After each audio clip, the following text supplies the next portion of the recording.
오늘은 종교개혁 500주년 기념주일입니다. 그래서 이제 믿음으로의 개혁이라는 제목을 가지고 여러분들한테 설교를 한번 드리려고 합니다.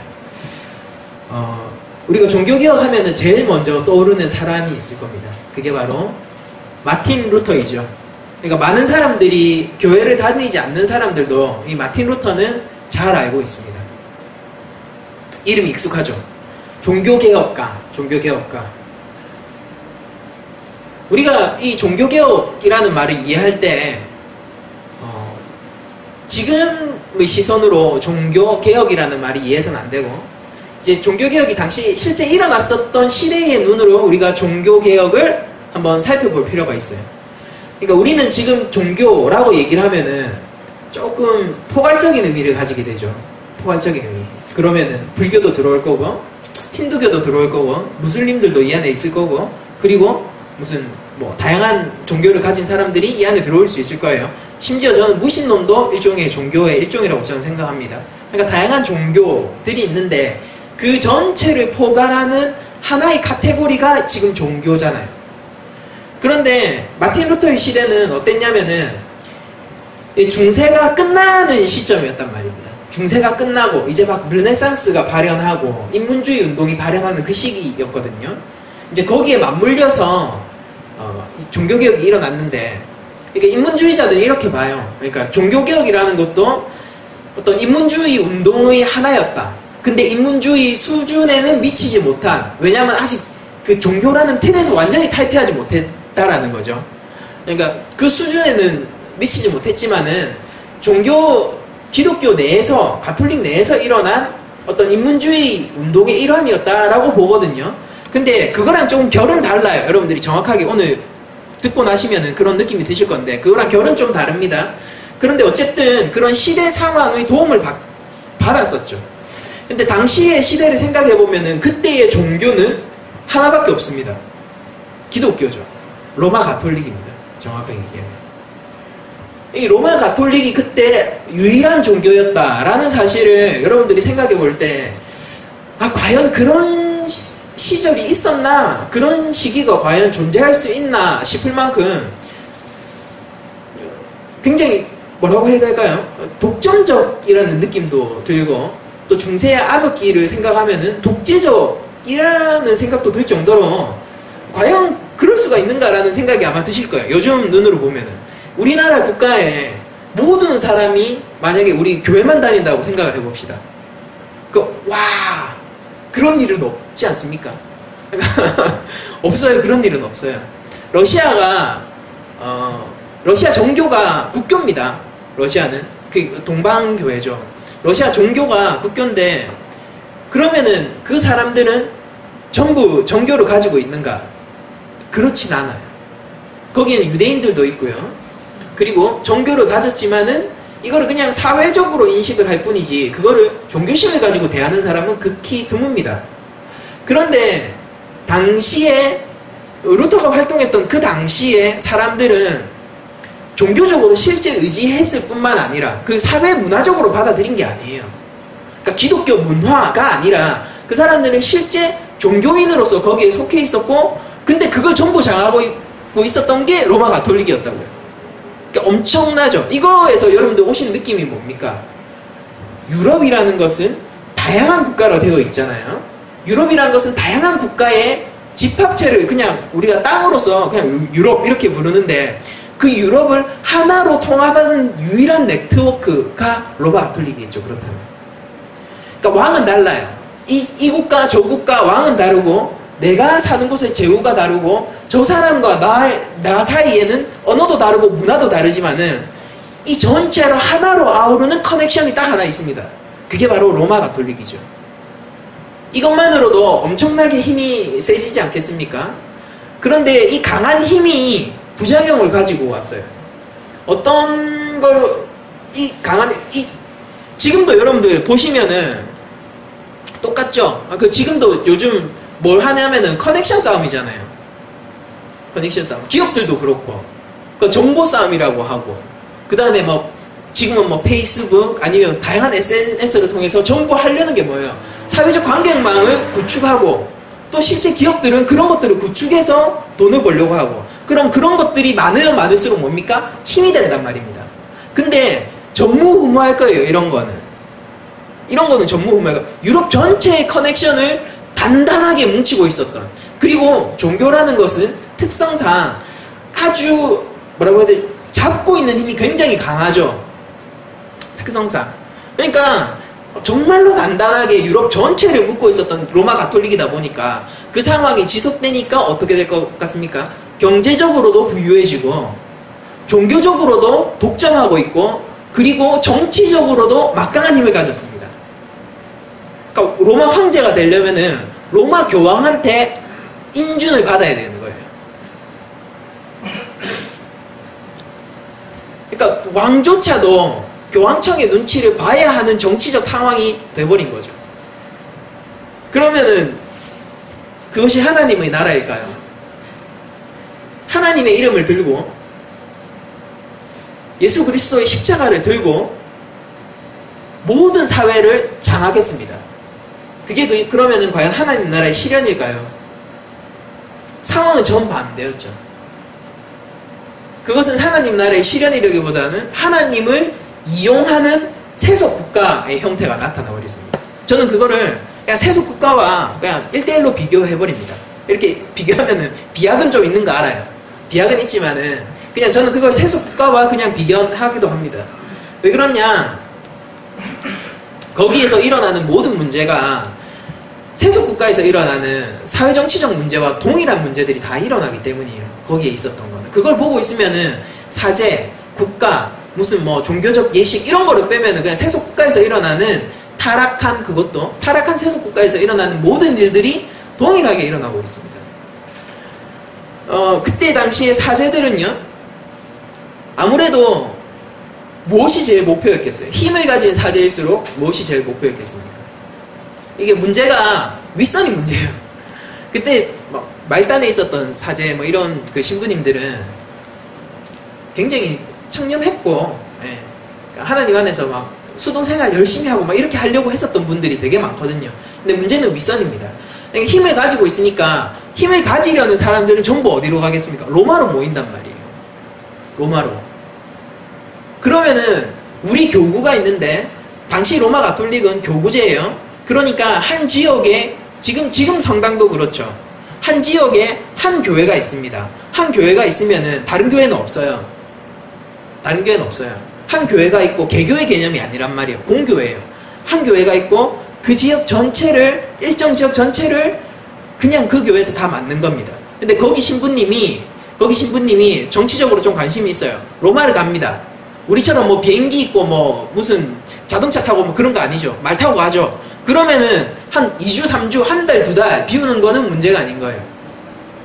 뭐 왔는데, 성당에 왔는데 우리의 미사를 집례해줄 사제가 없는 겁니다. 그런 일이 벌어져요. 그리고 또 문제가 됐던 게 뭐냐면은 복수교권을 가지고 있는 사제들이 있었는데 힘이 세질수록 원래 한 지역에 한 사제거든요. 그런데 2개, 3개의 지역을 독점하는 사제들이 나타나기 시작한 겁니다. 그러면 어떻게 되겠어요? 그 사람이 만약에 로마를 좀 갔다 왔다 이러면은 그 2개, 3개 지역이 한 번에 구멍이 뻥 뚫려버리는 겁니다. 그리고 여러분들 고여버린 물들, 그러니까 점점 더러워지는 물들의 가장 큰 특징은 뭐냐면은 이 권력을 내 가족만 누리겠다가 가장 큰 특징이죠. 그러니까 그러다 보니까 왕권도 세습이 되는 거고, 나중에 음서제 뭐 이런 것도 그 자기 가지고 있었던 그 권력을 내 자녀에게 직접 물려주겠다라는 아주 노골적인 권력의 표현이잖아요. 그러니까 당시에도 그런 게 있었어요. 사제들이 자기 직분을 세습했다고요. 자기 자녀한테 세습했습니다. 그런데 조금 일찍 죽으신 분들이 있으시면 어떻게 되겠어요? 일찍 돌아가셨어요.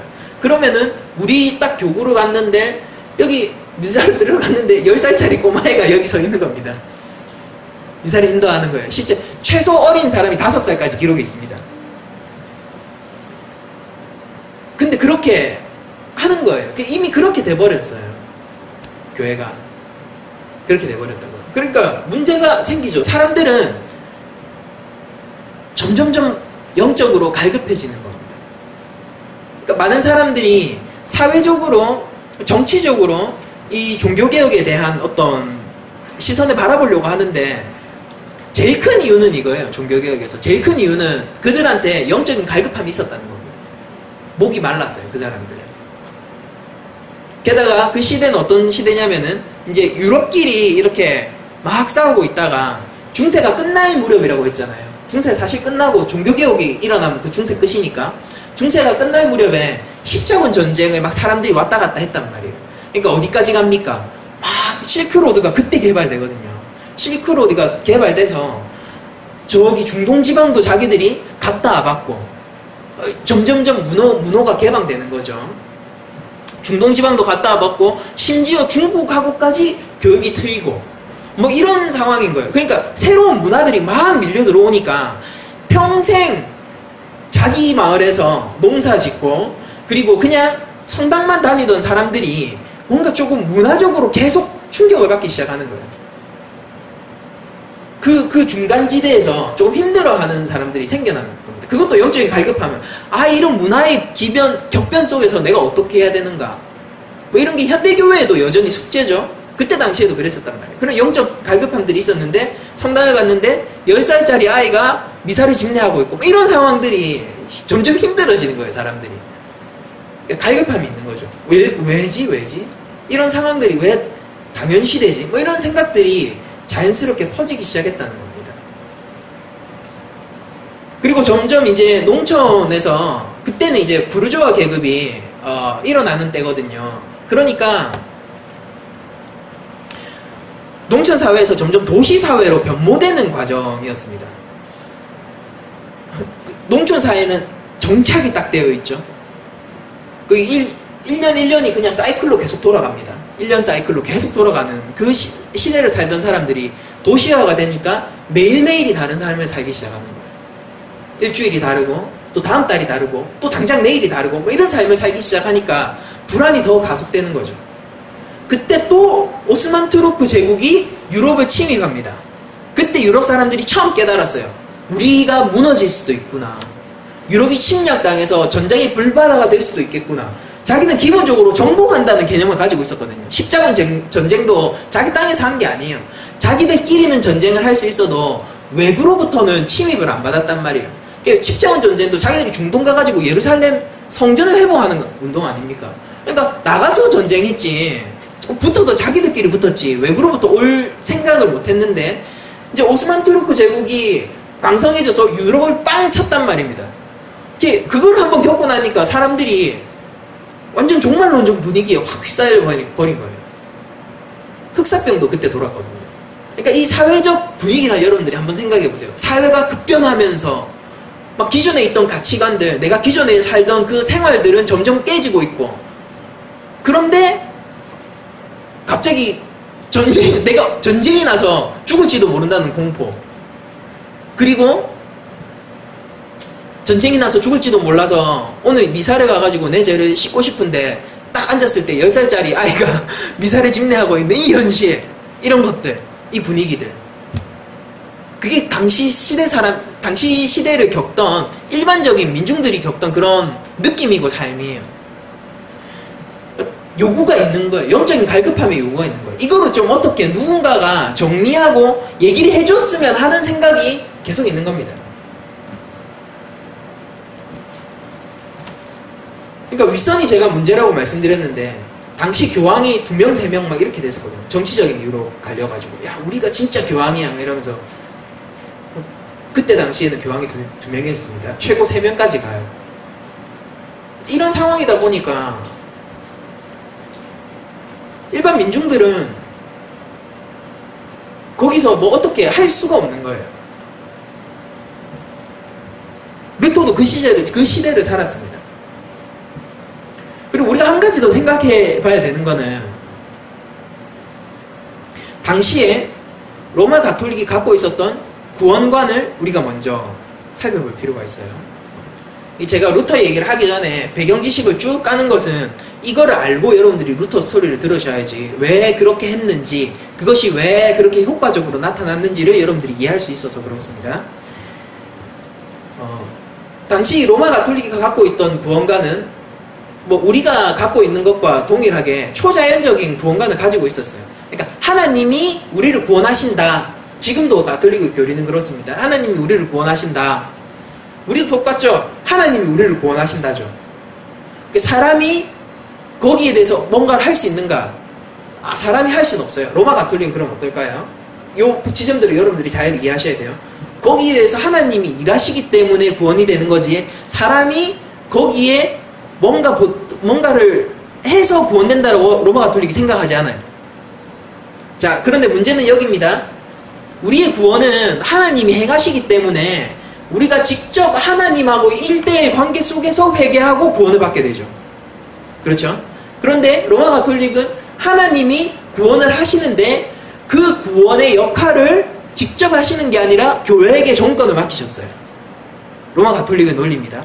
그러니까 하나님이 구원하시는데 그건 초자연적인 역사인데 그 하나님이 일하시는 것은 오로지 하나님만 할 수 있는데 하나님이 그 일과 능력과 권세를 교회를 통해서만 하시겠다라고 하는 거예요. 그러면은 교회가 그 로마 가톨릭을 믿던 사람들한테 교회가 뭐라고 허락했냐면은 우리가 교회가 구원의 권세를 가지고 있으니까, 구원의 권세를 갖고 있으니까 너희들은 와서 예전을 행하면은 그것으로 구원받을 수 있다라고 얘기를 했어요. 그러니까 여러분들, 우리가 죄가 사해져도 매일 죄를 짓는 삶을 살게 해야 되잖아요. 그리고 하나님 옆에 회개해도 또 매일 죄를 짓는 삶을 살게 되잖아요. 그러면은 우리는 매일 죄를 지어도 문제가 없죠. 왜? 십자가가 영원 가운데 섰던 십자가이기 때문에 과거, 현재, 미래의 죄를 모두 사해주는 십자가잖아요. 그게 인생의 그냥 해답이잖아요. 해답 그 자체. 근데 로마 가톨릭은, 자, 내가 만약에 죄를 지었잖아요. 그러면은 다시 회개를 해서 내 죄가 사해지면은 다시 스타트 라인에 선 거예요. 죄를 짓지 말아야 돼요. 스타트 라인에 또 섰습니다. 막 삐뚤게 나갔다가 스타트 라인에 다시 하나님이 세워주셨어요. 그럼 이제 바르게 가야죠.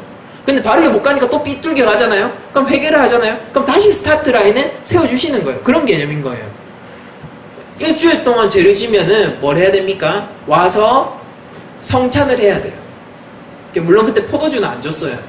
지금도 안 주는데 그 잘못된 전통인데, 포도주를 왜 안 줬느냐? 없었어요. 그거 성도들이 다 이렇게 나눠줄 만큼의 포도주가 생산 안 됐습니다. 그러니까 생략한 거죠. 경제적인 이유입니다. 그걸 이제 신학적으로 나중에 포장한 거예요. 근데 그렇게 뭐 일주일 동안 내가 죄 짓고 온 거 미사로 해결하고 나면은 좀 그래도 찝찝한 게 있을 거예요. 그러면은 그거 한 번에 몰아가지고 하는 게 고해성사예요. 고해성사.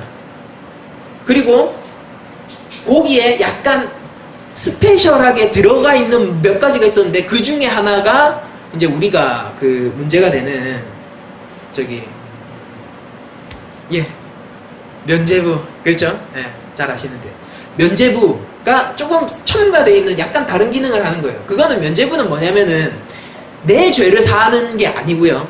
면죄부는 사면은 내 죄가 사해지는 게 아니라 지금 연옥에 가 있는, 지옥 말고, 지옥은 끝입니다. 연옥에 가 있는 내 조상들, 내 친구들, 내 부모님, 내 자식을 위한 티켓이 바로 면죄부예요. 그러니까 완전히 흉악한 죄인은 지옥으로 바로 갑니다. 그런데 하나님 앞에서 의롭게 사는 사람은 천국으로 바로 가요. 근데 그 중에서 조금 모자란 사람은 연옥으로 가는 겁니다. 그래서 자기가 모자랐던 것만큼 벌을 받고 다시 천국으로 가요. 근데 연옥이라는 것이 좋은 데가 아니라 거기는 불구덩이거든요.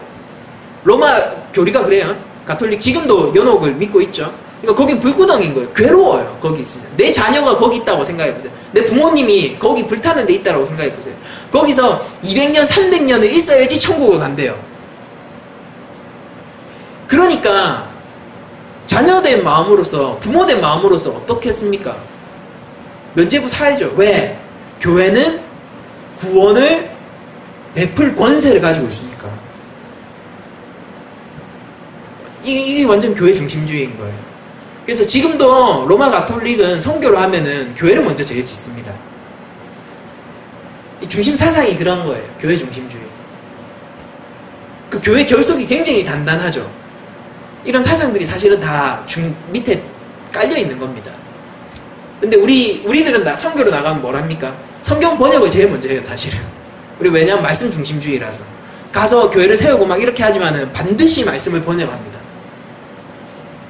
그래요. 그런 일들이 있으니까 사람들은 더 불안해지는 거죠. 아, 내가 좋은 사제한테서, 권세 있는 사제한테서 뭔가 구원의 권세를 잘 베풀 수 있을 것 같은 사제한테서 받고 싶은데, 우리 교구를 맡고 있는 사제는 아무리 봐도 아닌 거예요. 맨날 로마 가 있고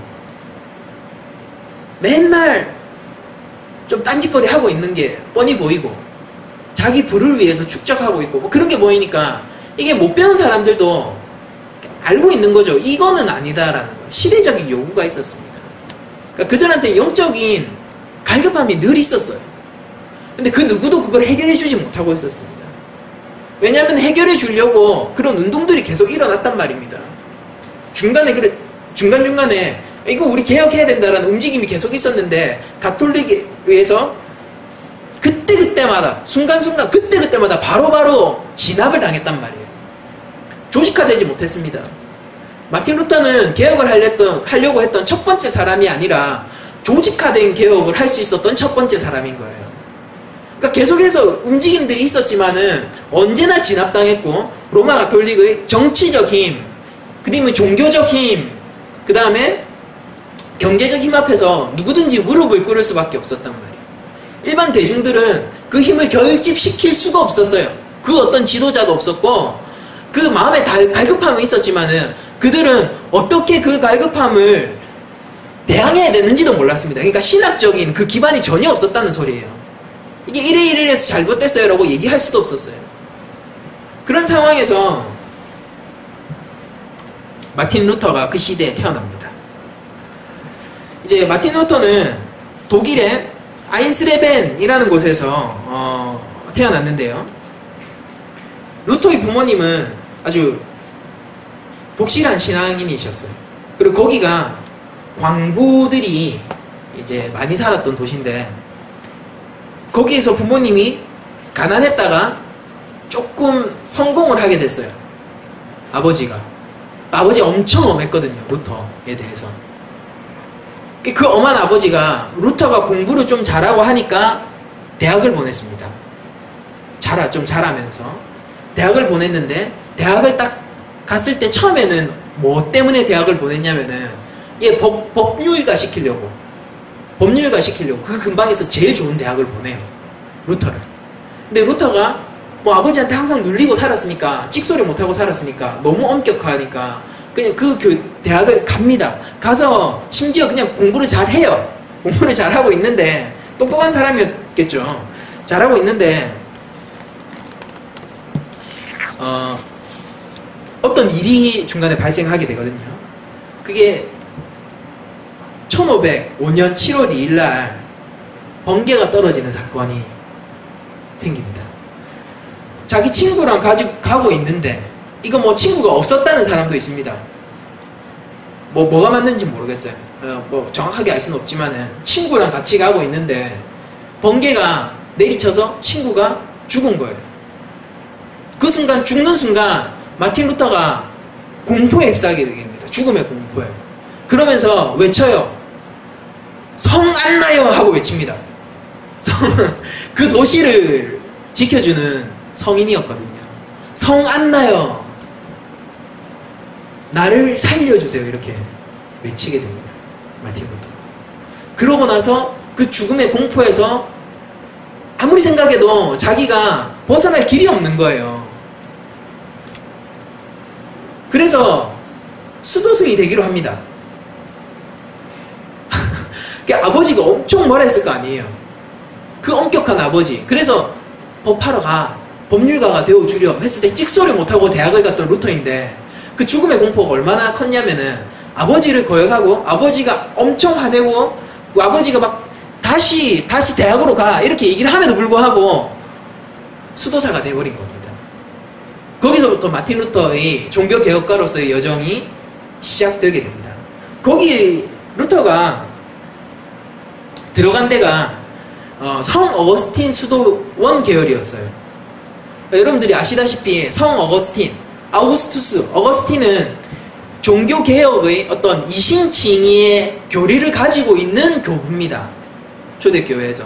그 가르침을 어쨌거나 성 아우구스틴 수도원이기 때문에 그 가르침이 계속 내려오고 있는 그 수도원에 들어가게 됐다고요.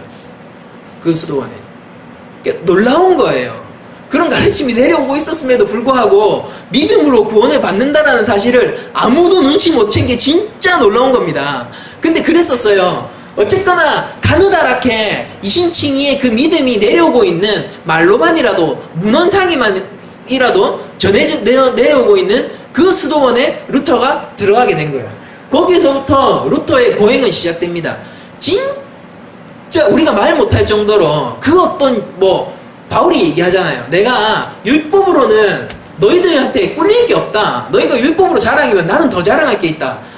이렇게 얘기하지 않습니까? 루터도 그 어떤 수도승보다도 훨씬 엄격한 생활을 했습니다. 한 고해상사를 한 6시간씩 하고 막 이랬거든요. 막 기도 막 하루에 몇 시간씩 하고 자기는 해결하고 싶었어요.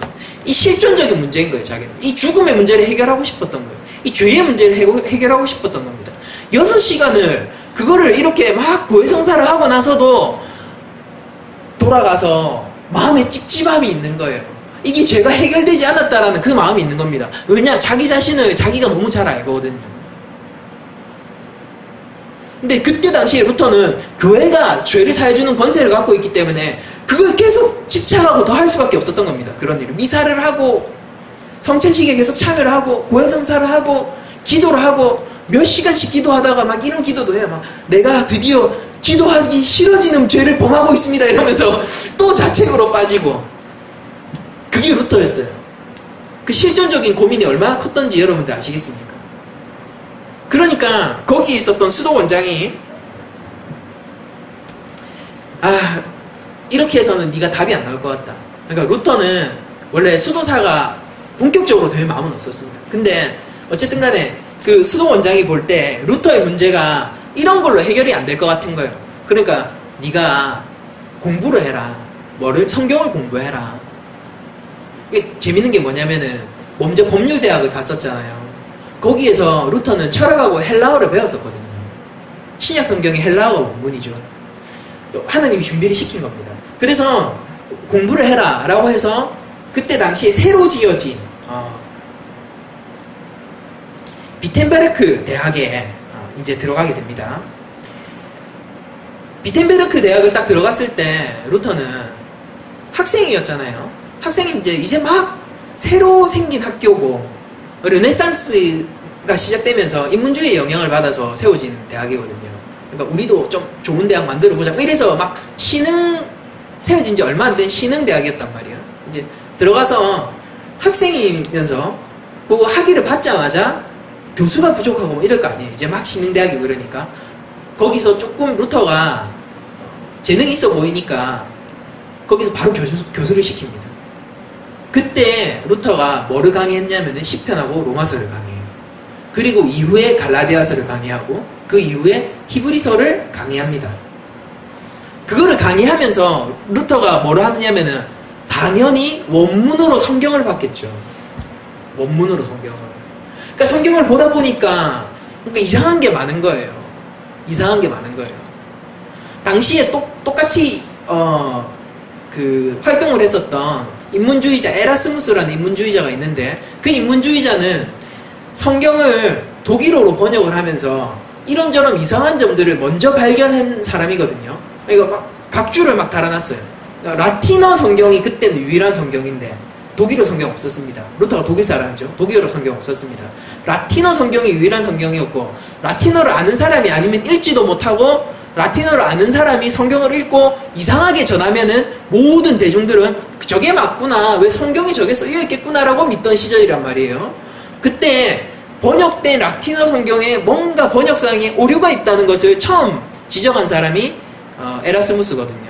그 사람이 보니까 회개하라 이런 거를 고해성사하라 이런 식으로 번역을 한 거예요. 라틴어로. 그러니까 와 이거는 고해성사 근거 구절이 될 수는 없다 뭐 이런 식의 막 각주를 달고 뭐 이랬던 사람입니다. 그러다 보니까 루터도 헬라어 원문으로 성경을 보다 보니까 그런 동일한 문제점들을 발견하게 되는 겁니다. 그리고 나서 오늘 저희들이 읽었던 로마서 1장 17절에서 드디어 루터가 구원을 얻게 되는 거예요. 제가 다시 한번 읽어드리겠습니다. 복음에는 하나님의 의가 나타나서 여기에서 루터가 해결이 나버린 겁니다. 아, 자기는 지금까지 교회의 의를 찾아다녔고 나의 자신의 의를 찾아다녔던 사람 아닙니까? 그 실존적인 문제 때문에 기도하고 자신의 온 생애를 수도원에 바쳐도 그게 해결되지 않았었던 사람이잖아요. 근데 여기서 하나님의 의, 온전한 의를 발견하게 된 거예요. 로마에서에서. 그러니까 웃긴 거예요. 그때 당시 유럽 전체에서 이거를 발견한 사람이 루터밖에 없다는 게 진짜 웃긴 겁니다. 그러니까 하나님이 루터에게 그런 광명을 주셨던 거예요. 하나님의 의가 딱 나타나니까 그러면 그 하나님의 의가 어디에 나타났는가? 믿음에서 나타났다라는 겁니다. 믿음으로 믿음에 이르게 하나니 오직 의는 믿음으로 말미암아 살리라. 이걸 본 거예요. 그러니까 하나님의 의를 드디어 발견하게 되는데 그거를 믿음이 가지고 있다라는 사실을 논리적으로 추론해내는 겁니다. 그러니까 이거를 하기까지 루터가 어떤 길을 걷고 왔는지 여러분들 이제 아시겠죠? 하나님이 이 진리 하나를 믿음 이것을 하나 주기 위해서 루터를 얼마나 많은 세월 동안 무엇을 준비시켰는지 여러분들 아시겠습니까? 그러니까 루터는 지금 이 진리를 발견하고 나서는 자기가 이 양심을 속일 수가 없는 거예요. 자기 학자로서의 양심, 교수로서의 양심을 속일 수가 없는 겁니다. 자기가 가르쳐 있는 사람이잖아요. 자기 혼자 묵상하는 수도사가 이미 그때는 아니었다고요. 교수였단 말이에요. 내가 학생들한테 가르쳐야 되는데 내가 가르칠 것이 로마 가톨릭의 입장과 정면으로 배치되는 가르침을 하고 있는 거예요. 그렇게 해야 되는 거예요. 그렇게 해서 루터가 선택한 방법이 뭐냐면은 이거를 학생들과 교수들 사이에서 공론화시켜서 한번 논의를 해봐야겠다 하고 붙인 게 95개조 반박문입니다. 루터는 개혁하려고 그거 붙인 게 아니에요. 엄청나게 분노해서 붙인 것도 아닙니다. 이 시대를 반영하기 위해서 붙인 것도 아니에요. 루터의 인생은 그랬어요. 자기 실존적인 고민 속에서 내가 학자로서의 양심을 속일 수 없고 교수로서의 양심을 속일 수 없고 내가 신앙인으로서의 양심을 속일 수가 없으니까 대잡으로 붙인 겁니다. 근데 그때 당시에 그게 일반적인 행위였다고요. 학생들 중에서 만약에 논의할 게 있으면 대잡으로 붙였어요. 교수들 중에서 공개적으로 논의할 게 있으면 대잡으로 붙였어요. 그런 정도로 루터가 대잡으로 95개조 반박문을 붙였습니다. 그거는 우리가 앞서 얘기했던 면죄부에 대한 반박문이에요. 정확하게. 면죄부에 대해서 이 면죄부 이래서 안 된다. 거기 이제 그 이신칭의 사상이 처음 드러나거든요. 믿음으로 말미암아 구원을 얻는 것이다. 그리스도 외에는 그 무엇도 그 구원의 권위를 가지고 있지 않다. 면죄부라고 해서 사람을 연옥에 가 있는 사람을 천국으로 보낼 수 없다. 뭐 이런 문제들이 막 제기되어 있었거든요. 그걸 딱 붙이니까 한마디로 센세이션이 조금 일어난 겁니다. 어디에서? 그 대학 안에서 최초는 그랬어요. 그러니까 우리 유시민 그 작가가 젊은 시절 항소 유효서를 냈는데 그게 굉장히 유명해진 사건이 있었죠. 판사들끼리 돌려 읽다가 그게 대학가로 퍼지고 대학에서 대학으로 퍼지다가 그게 뭐 전국으로 퍼지게 되는 막 그런 일들이 있었잖아요. 근데 유시민 작가가 이거를 내가 전국에 나의 항소유를 알려야지 하고 쓴 건 아니잖아요. 시대가 그걸 원했죠. 그렇게 돼버렸단 말이에요. 루터도 똑같았어요.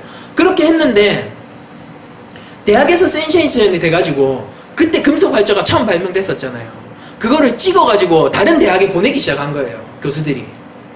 이 신학을 그때 대학은 무조건 신학을 합니다. 지금처럼 일반 대학, 신학대학 이런 게 있는 게 아니라 모든 대학은 신학을 하고 있어요. 그러니까 그 교수들을 통해서 이게 각 지역으로 이게 퍼지기 시작하는 거예요. 일주일이 됐습니다. 일주일 후에 유럽의 한 반 정도의 루터의 문서가 돌기 시작해요. 2주일이 됐을 때 유럽 전역에 루터의 문서가 돌기 시작합니다. 그러면서 루터가 갑자기 확 급부상해버려요. 루터는 원하지 않았었습니다. 근데 하나님이 세워버리셨어요. 루터를. 그러니까 반응이 엄청나게 격렬했었던 거죠. 그리고 그때 이제 도시화가 되고 상업적으로 힘을 가지게 되는 부르주아들이 나타나는데 그 제후들도 말입니다. 제후들은 땅을 가지고 있는 사람들이잖아요. 군대를 가지고 있는 사람이잖아요. 권력을 가지고 있는 사람이라고. 근데 그 사람들도 부르주아의 도움이 필요한 시대였거든요. 무슨 말인지 아시겠어요? 그 군대를 유지하려면은 부르주아와 내가 아주 친밀한 프렌드십을 잘 연계하고 있어야지 되는 세상이었단 말이에요. 시대가 그렇게 변해버렸어요. 경제권을 일반 대중이 아주 강한 경제권을 어느 정도 가지고 오고 있었던 시대단 말이에요. 근데 그 사람들이 루터에게 반응을 하기 시작했고 그와 결집되어 있었던 제후들이 루터를 보호하기 시작했습니다. 그래서 루터가 세력화가 될 수 있었어요. 그래서 루터가 로마 가톨릭에 의해서 파면됐음에도 불구하고 생명을 유지할 수 있었던 겁니다. 이 하나님이 시대를 요구하신 거예요. 그 시대 속에서 루터를 하나님이 요구하신 겁니다. 하나님의 경륜을 여러분들 느끼실 수 있으세요?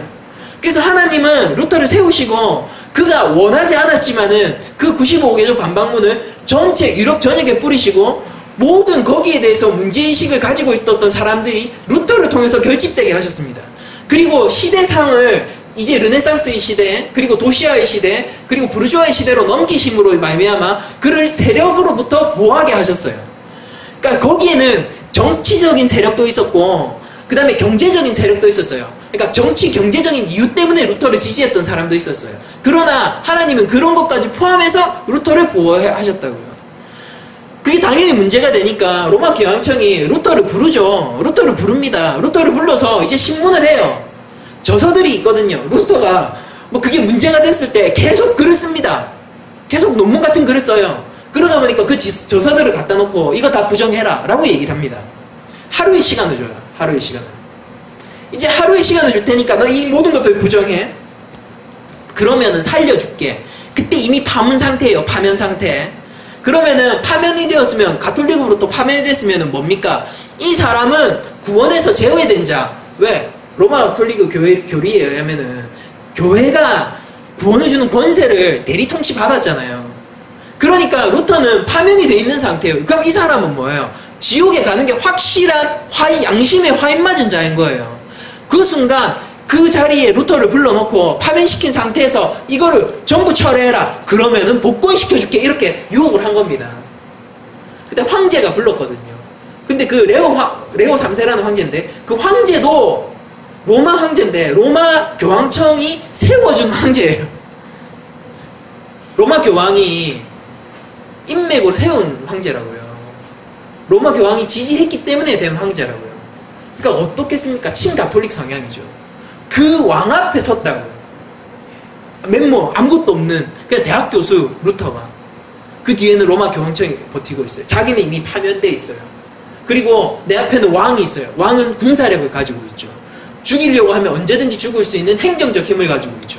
그 앞에서 루터가 서 있는 겁니다. 그리고 하루의 시간을 줘요. 하루의 시간을 줘요. 루터의 마음이 어땠을까요? 루터가 무엇을 생각했을까? 그 하룻밤의 기도 속에서 무엇을 기도했을까? 아무튼 다음날 루터는 그 로마 황제 앞에서 이런 얘기를 합니다. 철회하라. 저술들에 대한 모든 잘못을 인정하고 이단적인 사상을 내가 펼쳐놓으라. 그러나 이제는 내가 회개했노라 라고 철회하라 라는 요청에 이렇게 얘기합니다. 여기 나는 서 있습니다. Here I stand. 이거 되게 유명한 말이거든요. 여기 나는 서 있습니다. 이게 많은 것들의 의미를 표현하고 있죠. 저는 달리 어쩔 도리가 없습니다. 내 양심은 하나님의 말씀에 사로잡혀 있습니다. 나는 아무것도 취소할 수 없고 또 취소하지 않을 겁니다. 하나님이여 나를 도우소서. 아멘. 이렇게 했습니다. 사형 확정입니다. 그 순간. 사형 확정이에요. 근데 그때 프레드릭 제후가 되게 루터를 되게 좋아했거든요. 죽은 것처럼 하고 피신을 시켜요. 6개월 동안. 사형했어요 하고 피신을 시킨다고요. 그 6개월 동안 피신한 사이에서 루터가 뭐 했는지 압니까? 독일 성경을 번역했어요. 에라스무스 뭐 이런 사람이 독일 성경을 번역했잖아요. 근데 그거보다 훨씬 자기의 번역의 최초의 작업은 아니에요. 그러나 훨씬 자기 신학적 사상에 맞게 독일 성경을 번역을 합니다. 그 성경으로 모든 민중들이 성경을 읽게 돼요. 그게 개혁의 출발이었습니다. 오늘이 10월 마지막 주잖아요. 지금으로부터 500년 전 10월 마지막 주에 95개조 반박문이 붙었거든요. 그날이 우리가 95개조 반박문이 붙은 그날을 우리가 기념하는 겁니다.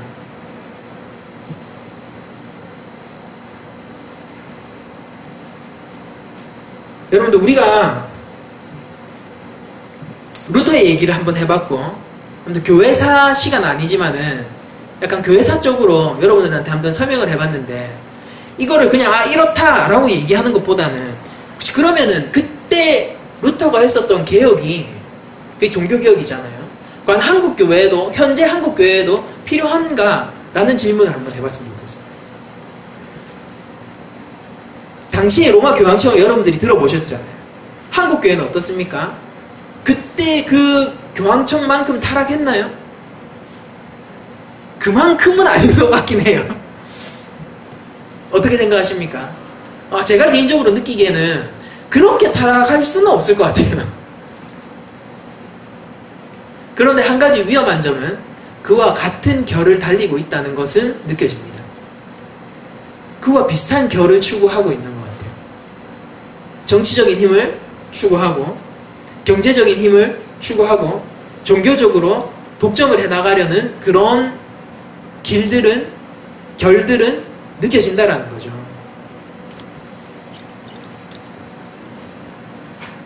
어떤 사람들은 종교개혁의 시대에 비추어서 한국교회를 얘기하면서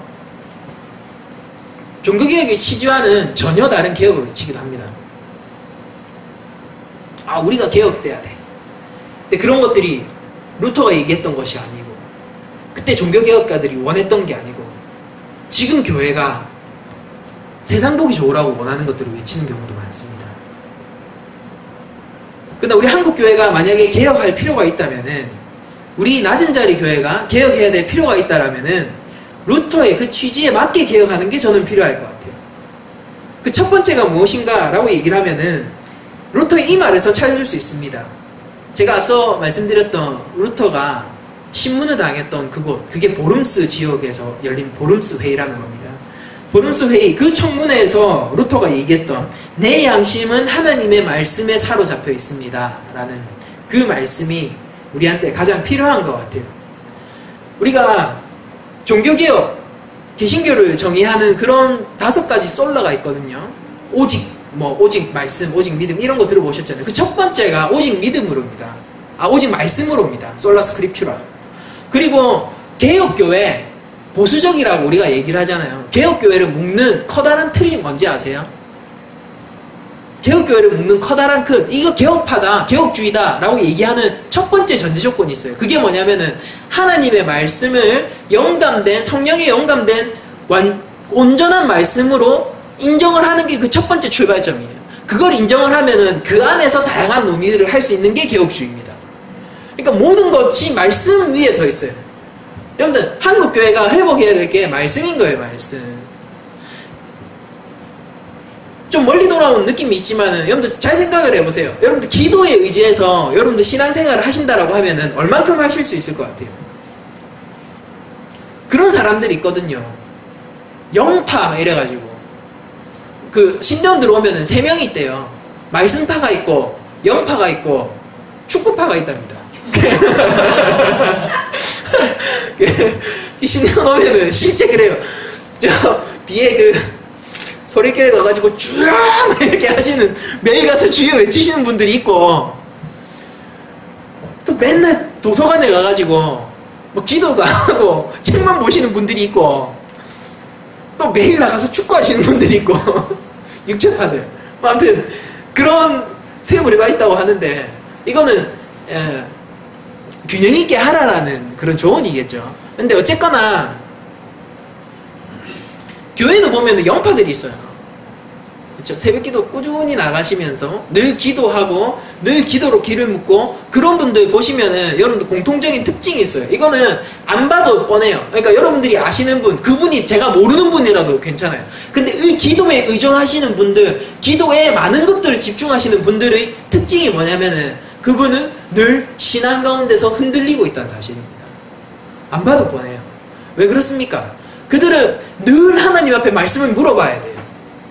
상황은 변하고 문화는 변하고 내 상황은 하나님 앞에서 점점 격변하는데 그 순간순간마다 하나님 앞에 기도로 늘 물어야 되는 거예요. 기도할 게 많아요.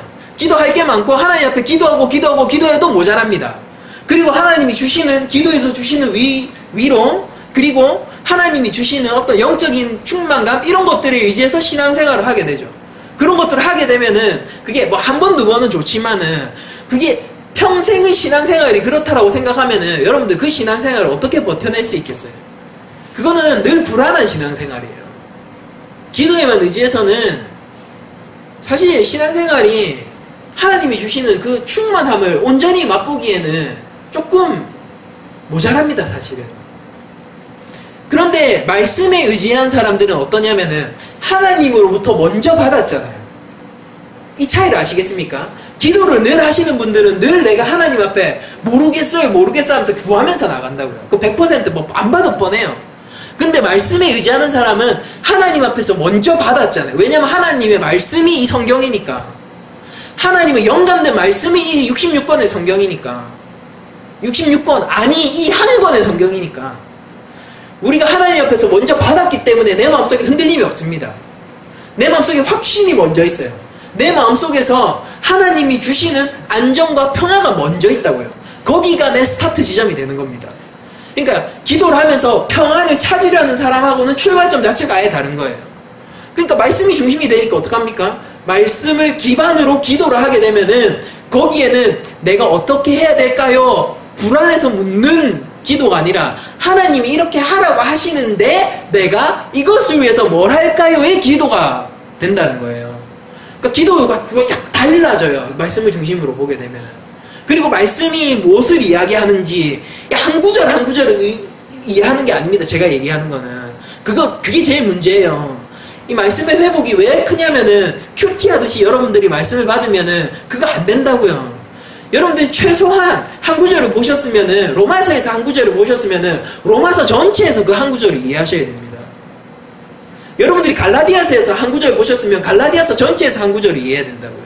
여러분들이 욥기에서 한 구절을 보셨으면 욥기 전체에서 그 구절을 이해해야 된다고요. 맥락이 있을 거 아닙니까? 맥락이. 근데 그 맥락이 성경의 맥락이 해석의 단초가 되는 게 아니라 내 상황이 해석의 단초가 되어버리면 그때부터 엇나가는 거예요. 아, 나 지금 너무 힘든데 육체적으로도 힘들고 아, 너 너무 이 상황에서 벗어나고 싶은데 그때 시편 23편을 본 거예요. 여호와는 나의 목자심이 내게 부족함이 없으리로다. 할렐루야 받은 겁니다. 말씀을 받았어요. 아멘 외쳤습니다. 그러놓고 이제 기대하는 거예요. 아, 하나님 이 모든 이 힘들고 아프고 이 상황으로부터 하나님 의지하니까 벗어날 수 있겠네요. 근데 시편 23편은 뭐 얘기하고 있습니까? 사망의 골짜기로 몰잖아요. 그 이후에 어디로 가요? 원수 앞으로 그 전쟁하는 거라고 제가 말씀드렸죠. 전쟁하는 곳으로 하나님이 보내지 않습니까? 근데 거기에서도 내가 목자신이 평안하다 이 얘기를 하는 게 시편 23편이잖아요. 근데 그거를 안 보고 하나님이 말씀대로 23편을 주셨어요. 그래서 말씀대로 행하면은 그 사람한테는 불만이 쌓인다니까요. 내 상황으로 그 말씀을 해석하는 사람한테는 하나님 왜 더 상황이 심각해졌죠? 그 말씀대로 되고 있는 건데 하나님 거짓말하지 마세요. 이렇게 되는 거란 말이에요. 그러니까 그 말씀이 회복돼야 되는 거예요. 우리 가운데. 기도로만 여러분들 신앙생활 할 수 없습니다. 여러분들 상황에 얽매여서 말씀을 해석하는 그 포스트 모던적인 해석이에요. 포스트 모던적인 해석으로 이 성경을 해석하는 것으로도 여러분들 신앙생활을 할 수 없어요. 근데 말씀을 회복하자는 것은 단순합니다. 바로 이거예요. 성경이 말하는 바대로 여러분들이 해석하지 않는 거예요. 성경이 말하는 바를 우리가 듣지 않는 겁니다. 내가 듣고 싶은 걸 성경에서 찾는 게 아니라 성경이 말씀하시는 바 그대로 우리가 받자라는 거예요. 그렇게 됐을 때 우리 마음 가운데서 진짜 우리 지혜로는 할 수 없는 하나님의 말씀이 우리 마음 가운데 들어온다는 겁니다. 여러분들 하나님의 말씀을 정말로 들으실 마음의 준비가 되어 있는지 그걸 제가 여쭙고 싶은 거예요. 그래야지 우리가 순종할 거 아니에요. 하나님 말씀이 뭔지 알아야지 순종할 거 아닙니까? 내 마음대로 말씀 해석해놓고 그렇게 하면 내가 왕 되어서 나에게 순종하는 것이지 그게 어떻게 하나님께 순종하는 게 될 수 있겠어요? 루터는 하나님께 순종했습니다. 말씀을 말씀대로 보기 위해서 모든 시간 가운데서 하나님의 인도하심을 받으면서 그 한 번의 순종, 의인은 믿음으로 말미암아 난다, 이것을 하나 주장하기 위해서 그 평생의 시간 동안에 하나님의 말씀을 이해하고 그 시간들이 겹겹이 쌓여서 드디어 순종하게 될 수 있었던 거라고요. 순종이라는 것은 여기서부터 시작하는 겁니다. 여러분들 말씀을 바로 아셔야 돼요. 말씀 떨어져 놓고 살면서 말씀에 대해서 무엇이 말씀을 얘기하는 건지도 모르면서 신앙생활하는 사람 얼마나 제가 많이 만났는지 몰라요. 상식에 의존해서 하는 신앙생활 위험합니다. 시대 정신에 의해서 하는 신앙생활 위험합니다. 제가 제일 위험한 게 시대 정신에 의해서 신앙생활 하는 분들이에요. 그분들은 말씀을 곡해할 준비가 다 돼 있어요. 자기 마음속에 이미 답이 내려져 있어요. 시대 정신이 요구하는 것이죠. 시대의 거대한 그 흐름이 나에게 요구하는 것에 맞춰 살려는 사람이에요. 그 사람들의 성경 해석을 보면은 무신론자들의 것들과 별로 다르지 않아요. 윤리적이고 도덕적인 성경 해석 끝! 뭐 그래서 어쩌자고요. 거기에 어떻게 구원의 능력이 있을 수 있겠습니까? 제가 얘기하는 것은 믿음으로의 개혁인 거예요. 그럼 말씀이 뭘 얘기하는가? 한국교회에 뭐가 필요한가? 믿음이 필요하다고 얘기하는 겁니다. 도덕적 행위가 아니라요. 참 믿음을 가지고 있으면은 그런 것들은 성취되는 거예요. 그게 교회가 주는 참 미덕이 아니란 말입니다. 교회가 주는 진짜 말씀에 근거했을 때 참으로 교회가 줄 수 있는 미덕이 무엇입니까? 믿음인 거예요. 이 믿음이 뭡니까? 생명 아닙니까? 교회가 교회의 생명을 잃어버리면은 그게 어떻게 교회겠습니까? 근데 세상 가운데서 뭘 줄 수 있어요? 우리가 구제 기도회 준비하고 막 이렇게 왜 합니까? 하면 되지. 우리 왜 기도해야 돼요? 그러면은 구제 기도회 우리 준비 기도회 우리 할 필요가 없잖아요. 만약에 우리가 교회가 주는 게 세상적인 거면은 그냥 봉사단체 우리가 가입해가지고 종교에 일어나서 주일마다 가서 봉사하면 되는 거예요. 또 왜 우리가 독자적으로 그 일을 하려고 합니까? 우리는 생명을 전하려고 하는 거 아닙니까? 교회가 생명 정말 갖고 있느냐? 이거에 대한 물음인 거예요. 교회가 문제가 되는 거는 생명을 잃어버렸기 때문에 문제가 되는 거지, 생명이 있으면은 어떻게 돼도 사실은 괜찮아요.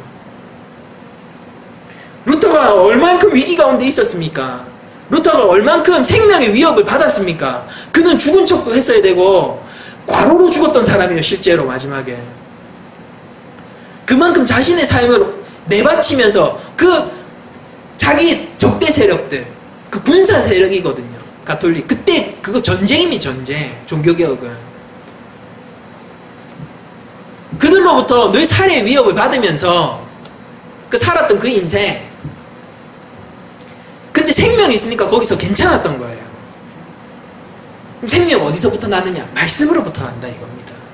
그래서 우리 개혁파가 파이브 솔라로 얘기할 때 솔라 스크립트로부터 얘기하는 거예요. 오직 말씀. 우리들은 말씀을 언제든지 곡해야 준비가 되어 있는 사람이지만은 말씀이 말씀으로서 이야기하는 것을 들을 순종의 자세를 취하면은 여러분들이 가지고 있었던 그 태도가 얼마나 어리석었던 것인지를 이내 깨닫게 됩니다. 여러분들, 우리들은 이 말씀 가운데 서 있지 않으면요, 신앙 자체가 없는 거예요. 이 말씀이 뭘 얘기하는지 여러분들이 모르시면은 여러분들은 성도가 아닌 거예요. 그러니까 여러분들 혹시 느끼십니까? 저희 교회가 개척을 하고 나서 지금까지 했었던 모든 행사들을 보세요. 행사 몇 개 하진 않았지만 행사들을 보면은 뭘 하려고 했냐면 여러분들한테 말씀을 가르치려고 했어요. 다른 거 필요 없어요. 저는 이 교회가 부흥하는 걸 목적으로 갖고 있지 않아요. 여러분들이 한 사람 한 사람이 성숙한 신앙인이 되는 게 첫 번째 목표입니다. 저한테는 여러분들이 말씀으로서 길러지는 게 첫 번째 목적이에요. 그렇게 하기 위해서 바른 말씀을 가르치려고 하는 거고, 여러분들이 왜 제가 계속 다른 설교자들의 설교를 다양하게 들으면서 해석의 눈을 키우라고 하냐면은 말씀이 여러분들 안에서 해석이 될 때야지 여러분들이 진짜 그때서부터 신앙생활이 뭔지 느낄 수 있기 때문이에요. 아, 하나님 얘기하시는 게 이거구나. 그때 그거 느낀다니까. 그때 순종이 시작되는 거예요. 아, 이 말씀 가운데 있으니까 이 평안이 있구나. 그때 여러분들이 세상이 감당하지 못하는 평안을 그때 누리시게 되는 거예요. 모든 첫 출발점이 말씀 가운데서 출발하는 겁니다. 성령. 여러분들 생각해 보세요. 성령 강조하는 사람들 중에서 예수 그리스도 닮아서 사는 사람이 얼마 있습니까? 성령 받아라 얘기하는 사람들 중에서 정말로 하나님의 말씀에 사무쳐서 말씀에 순종하고자 하는 사람이 어디 있어요? 예언하는 게 하나님의 말씀에 순종하는 겁니까? 무슨 소용이 있어요? 방언하는 게 하나님의 말씀에 순종하는 겁니까? 무슨 소용이 있어요 그게? 하나님의 말씀에 사로잡힌 자의 삶을 보세요. 마틴 루터의 삶을 보세요.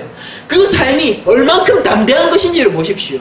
진리가 있고 내 마음에 생명이 있으면은 그 삶이 막을 게 없다고요. 그 삶을 여러분들한테 요구하는 거예요. 저는 그 삶을 요구하는 겁니다. 그 어떤 신비 가톨릭 가면 더 많아요. 스티그마로 여기 예수님 못 박힌데 피 흘리는 사람도 있어요.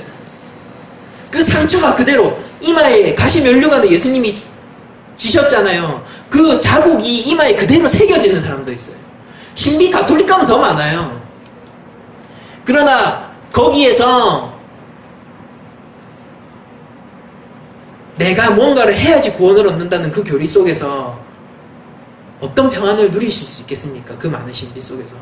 성령을 따르는 한국교회 안에서도 성령을 따르는 신비를 따르는 수많은 사람들이 말씀 없이 어떻게 그 사람들이 평안을 누릴 수 있을지 전 너무 궁금해요. 제 손에 들고 있는 게 가톨릭 교리서입니다. 제가 하나 읽어드릴게요.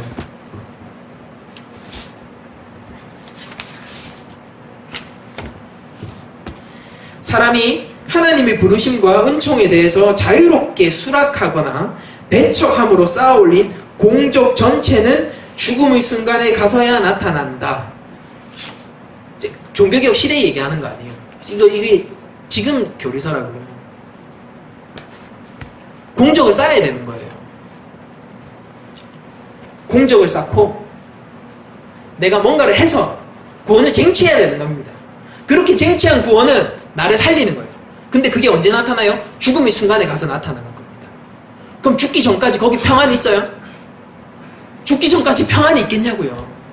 없는 거예요. 그러니까 말씀이 뭘 얘기하고 있습니까? 의인은 오로지 믿음으로 말미암아 산다라고 얘기하지 않습니까? 믿음은 하나님이 주시는 선물이라고 얘기하잖아요. 거기에서 우리의 공적이 무슨 소용이 있어요? 필요 없는 거예요. 우리의 공적을 쌓아 올리면은 하나님의 의에 다다를 수 있습니까? 슈바이처의 삶을 살면 우리가 하나님의 의를 성취할 수가 있어요? 무모한 시도들인 거예요. 무모한 시도들을 하면서 여기에 심지어 평안도 없는데 이런 삶을 따른다는 것은 얼마나 어리석습니까? 여러분들 말씀으로 돌아오세요. 믿음으로 돌아오셔야 돼요. 거기에 거하면은 참 평안이 있고 무엇도 막을 수 없는 파워풀한 삶이 있는 겁니다. 그게 방종을 유발한다고요? 그래, 믿으면은 구원을 얻는다는 게 방종을 유발한다고요? 진짜 믿음에 사로잡히고 말씀에 사로잡힌 자의 삶을 보세요. 루터의 삶을 보세요. 그걸 누가 방종이라고 얘기할 거예요? 가톨릭에서는 이렇게까지 얘기합니다. 루터가 성인이 되고 싶은 욕심이 있어서 박차고 나갔다. 그는 훌륭했기 때문에 그대로 갔으면은 성인이 되었을 것인데 라고 얘기를 하는 거예요. 그 저변에 깔려있는 그 비난이지만은 저변에 깔려있는 의미가 뭔지 아세요? 루터의 삶은 성인이 될 만큼 치열했다는 걸 사실은 깔고 있는 겁니다. 근데 그건 교회 밖을 나간 거예요. 당시 실제 그걸로 비판을 했다고요, 루터를. 성인이 되고 싶은 욕심 때문에 저렇게 나갔다고. 근데 그 삶이 성인이 될 만큼 치열한 삶을 살았던 겁니다. 그 삶 속에서 루터는 자기 의를 부정해요. 이거 내가 사는 삶 아닙니다. 내가 그 완전히 십자가 신학이거든요. 내가 십자가 위에서 사는 삶입니다. 루터의 신학을 두 가지로 줄이면 십자가 신학, 영광의 신학입니다. 십자가 위에 있는 루터의 삶을 보십시오. 우리 삶이 그래야 되지 않겠습니까? 말씀으로 복귀합시다. 우리가 믿음으로 개혁해야 되는 거예요. 여러분들 삶에 제가 이 얘기만 하고 조금 오늘 말씀이 길어지지만 이 얘기만 하고 마칠 텐데 우리가 말씀의 능력을 믿지 않으면은 우리는 하나님을 믿지 않는 것과 동일한 겁니다.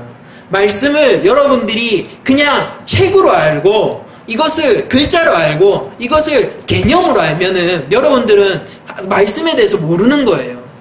이게 기독교의 어떤 개념들을 적어놓은 책자가 아니라고요. 이것은 하나님의 말씀이라고요. 살아계신 하나님의 말씀을 우리가 그 말씀은 흘러가는 거 아닙니까? 그거를 잡아둔 거라고 우리를 위해서. 그러나 그것은 여전히 살아 생명력이 있는 거란 말입니다. 그게 여러분들 안에 들어갔을 때 여러분들 삶은 생명력 있는 삶으로 급변하게 되는 겁니다. 말씀이 이끄는 삶. 항상 우리는 말씀 앞으로 행하기를 좋아합니다. 우리가 말씀을 해석하기를 좋아해요. 우리가 말씀을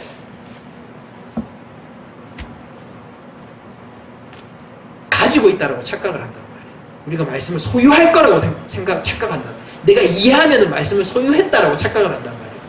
아니, 우리는 말씀을 소유하는 자가 아니라 말씀에 의해서 사로잡히는 자고, 말씀에 소유당하는 자고, 말씀에 이끄는 대로 이끌림을 받는 자들입니다. 이 선후관계가 분명하지 않으면 우리한테는 그 어떤 신앙생활도 시작되지 않을 거예요. 그리고 시작한 신앙생활도 온전하지 않을 겁니다.